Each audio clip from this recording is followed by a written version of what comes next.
내야 될 세금을 안 낼 수 있게 해준다는 얘기. 직장을 안 다녀서요, 연금을 가입을 해야 하나요?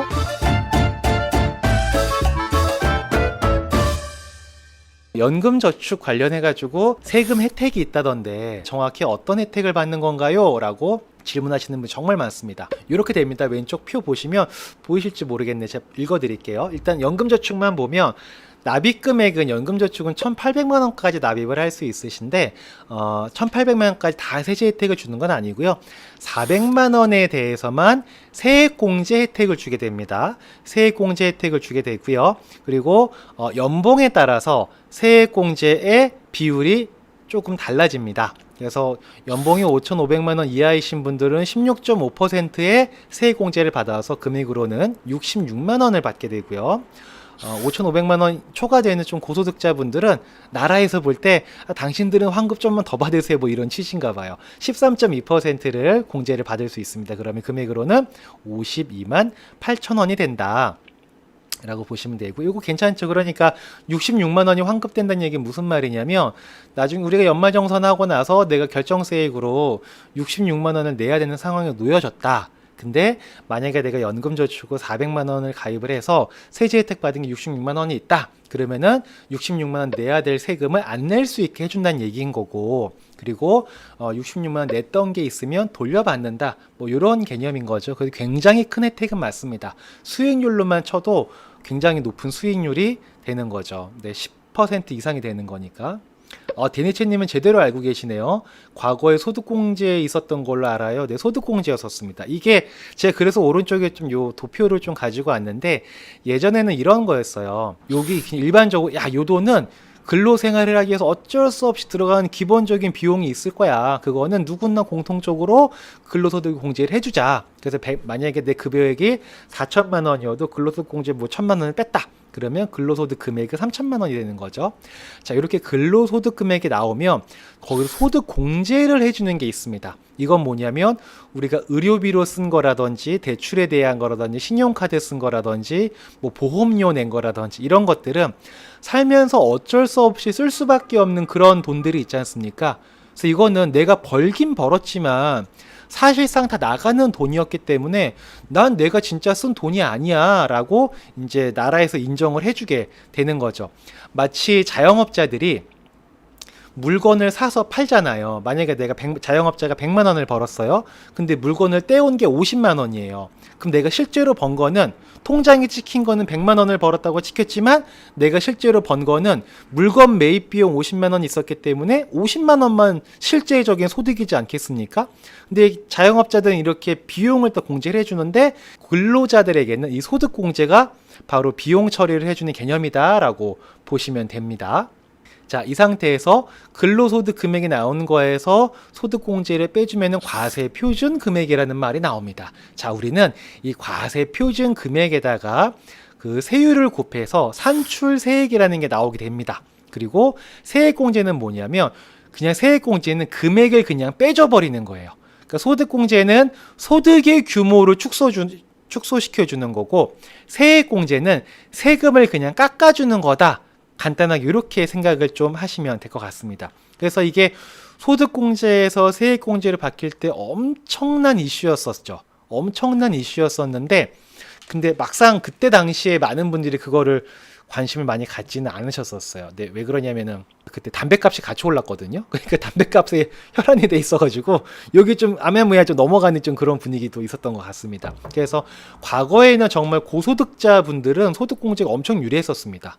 정말 유리했습니다. 근데 지금은 세액공제가 되고 나서는 그냥 대부분 좀 비슷해지고, 오히려 고소득자 분들은 조금 아쉬운 그런 모습으로 바뀌었다라고 보시면 될 것 같습니다.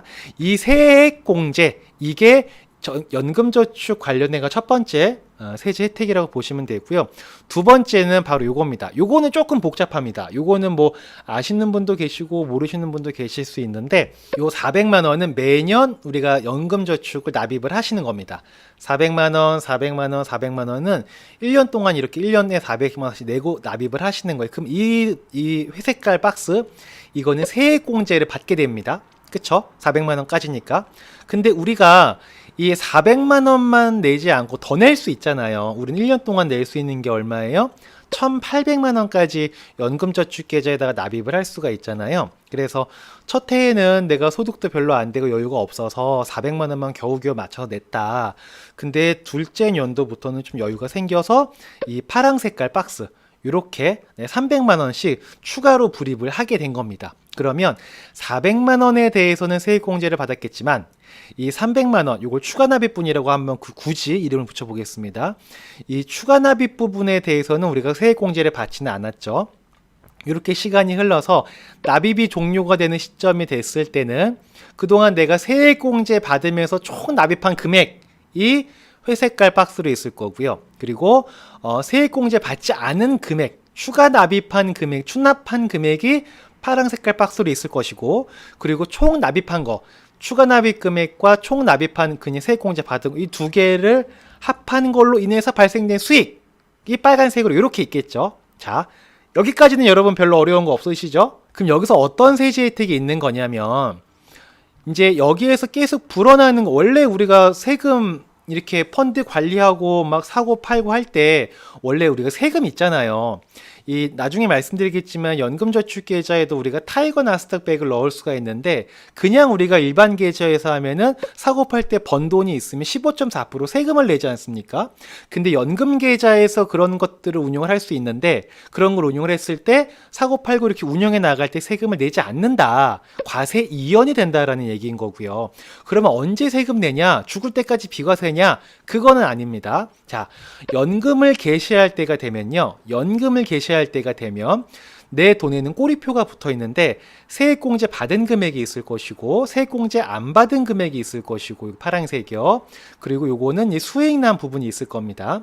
그러면 우리가 연금을 개시를 딱 하잖아요. 그러면 빨간 박스, 파란 박스, 회색 박스가 있는데, 가장 먼저 연금을 개시를 하면 이 파란 색깔 추가 납입한 금액, 세액공제를 받지 않은 금액, 그게 먼저 연금으로 매년 이렇게 나오게 됩니다. 그러면 우리는 연금소득세가 밑에 보이시는 것처럼 3.3에서 5.5%로 연금소득세를 낸다고 알고 있습니다. 그러면 요 추가 납입한 돈이 먼저 나오게 되는 요 파랑 색깔 박스를 연금으로 받을 때, 이때는 세금이 어떻게 될까요? 세금을 내지 않습니다. 근데 여러분, 이게 엄청 중요한 얘기입니다. 정말 중요한 얘기입니다. 왜냐하면 연금으로 받는 게 1년 동안 1200만 원 초과가 되면 종합과세에 포함이 되죠. 그러면 종합과세에 포함이 될 때 엄청나게 세금 폭탄을 맞을 수도 있는데, 이런 것들의 시기나 금액이나 규모에 따라서 연금에 대한 인출 플랜을 잘 세워야 됩니다. 우리가 연금을 불려나가는 것도 굉장히 중요하지만 연금을 인출을 할 때 어떤 걸 먼저 인출할 것이냐, IRP를 인출할 것이냐, 연금저축 계좌에서 인출할 것이냐,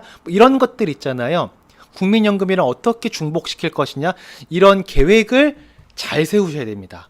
이런 건 나중에 한 번 더 제가 디테일하게 이야기하는 시간을 갖도록 하고, 오늘 그걸 다룰 건 아니고요. 자, 그러면 지금 제가 세금 혜택이 있다던데 정확히 어떤 게 혜택이 있나요를 말씀드렸을 때, 첫 번째 세제 혜택은 세액공제다. 그리고 두 번째는 운용하면 수익에 대해서는 원래는 우리가 15.4%가 돼야 되는데, 여기서 받게 되면은 이제 3.3에서 5.5%만 내면 되기 때문에 저율 과세가 된다라는 세제 혜택이 있는 거죠. 반 왔습니다. 반.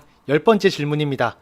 제가 직장을 안 다녀서요, 세액공제 받을 게 없는데 연금을 가입을 해야 하나요? 라는 질문도 정말 많이 하십니다. 아마 지금 여기 참여하시는 분들 중에서도 그래, 연금 세액공제 많이 들어봤어, 다들 좋다고 해, 이건 다들 필수라고 얘기하더라, 주택 청약 통장만큼이나 필수가 연금 계좌라고 하더라.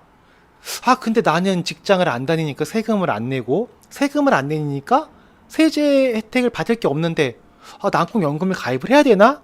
이런 질문하시는 분들이 많이 계십니다. 저는 연금 계좌 자체가 세금 저축이 아니다, 그냥 연금이다, 이런 말씀을 좀 드리고 싶습니다. 물론 세액공제를 받냐 안 받냐, 세제 이연이 되냐 안 되냐, 이거 다 떠나서 연금이 없는 분이라면 연금이 필요한 거지 않습니까? 그렇기 때문에 세액공제 혜택이 있던 없던 그냥 가입을 하는 게 저는 좋다. 연금은 초반에 말씀드렸던 것 중에서 이렇게 은퇴한 이후에 뭐 먹고 살 거냐, 우리가 나라가 날 먹여 살리냐, 우리 회사가 나 죽을 때까지 먹여 살리냐, 아니면 나중에 내 자식이 나 먹여 살리냐, 아니란 말이에요. 내 노후는 내가 준비를 해야 됩니다. 그러면 내가 돈을 버는 게 있다라면 무조건 따로 연금을 이렇게 만들어 놔야지 내가 나중에 나이 들어서도 돈 때문에 애먹지 않고 먹고 살 걱정을 안 하지 않겠습니까? 네. 그렇기 때문에 이 질문에 대해서는 이 연금은 세금에 대한 혜택을 받기 위해서 가입하는 게 아니다. 연금을 가입을 했는데 세제 혜택이 있는 거지. 세제 혜택이 있는 거지 세금 때문에 가입하는 건 아니다. 세금 저축이 아니니 그냥 연금이니까 연금이 필요하신 분은 그런 거 따지지 말고 그냥 가입을 하시면 된다라는 말씀을 좀 드리고 싶고, 그리고 데니체님 말씀처럼 세금 이연은 확실하니까요. 네, 맞는 말씀입니다. 네, 연금으로 투자를 했을 때 우리가 보통 타이거 나스닥100 이런 거 많이 예를 들어서 얘기를 하는데 그냥 투자하면 15.4% 세금 내잖아요.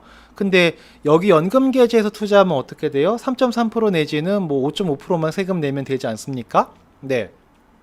안 할 이유가 없다. 저는 그렇게 생각을 합니다. 아까 여기에서 하나 좀 말씀드릴 게 있는데 이런 거 있습니다. 세액공제를 안 받으신 분들이 연금저축 이런 거 가입하시잖아요. 근데 우리는 보통 세액공제 받으신 분들은 중간에 중도인출이나 해지하면 기타 소득세를 물지 않습니까? 세제 혜택 받은 게 있기 때문에. 근데 이렇게 세액공제 안 받으면서 연금계좌를 운영하시는 분들은 중간에 해지해도 세액공제로 뱉어내는 게 없다. 네, 유동성을 좀 더 살릴 수 있다. 뭐 이렇게 생각할 수 있겠습니다.